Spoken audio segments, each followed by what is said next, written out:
Absolutely, she is right, which is why we have established the Attainment Fund.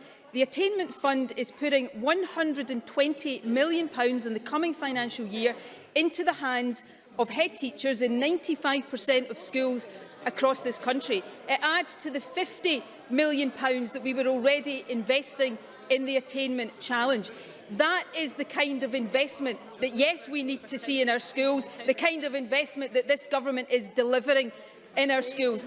And my last point on budgets, we have heard week in and week out in this chamber Kezia Dugdale stand up here talking about what she claims are council cuts. And yet this week we started to see Labour councils, Inverclyde yesterday, deciding that they have enough money available to them without using the flexibility we have given councils on council tax.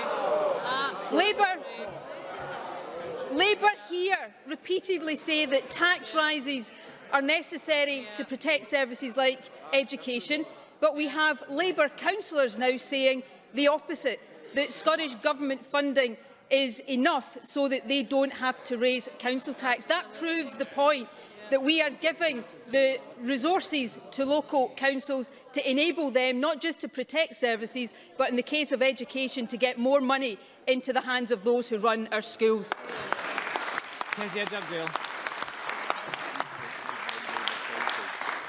So the First Minister has just told us that she's giving councils the resources they need.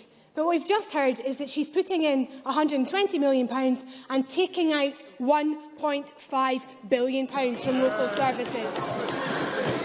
You've been in power for 10 years, First Minister, and that is your record.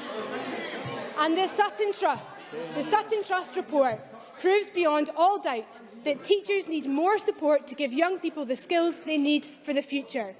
But under the SNP, there are 4,000 fewer teachers in Scotland.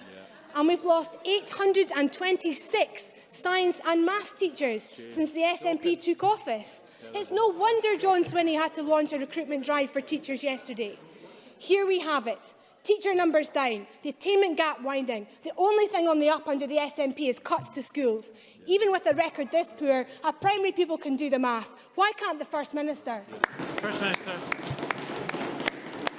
Kezia Dugdale certainly can't do the math. Maybe she should ask Stephen McCabe, the leader of Inverclyde Council, to do it for her.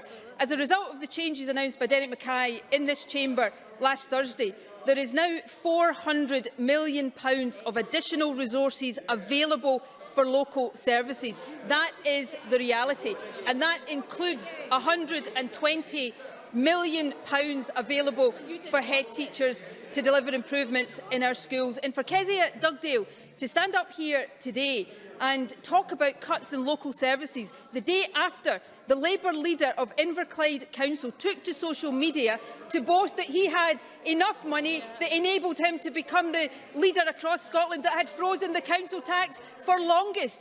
Labour go on contradicting themselves. Well, as Labour go on contradicting themselves from the sidelines, we will get on with delivering the improvements in education that parents and children have a right to expect.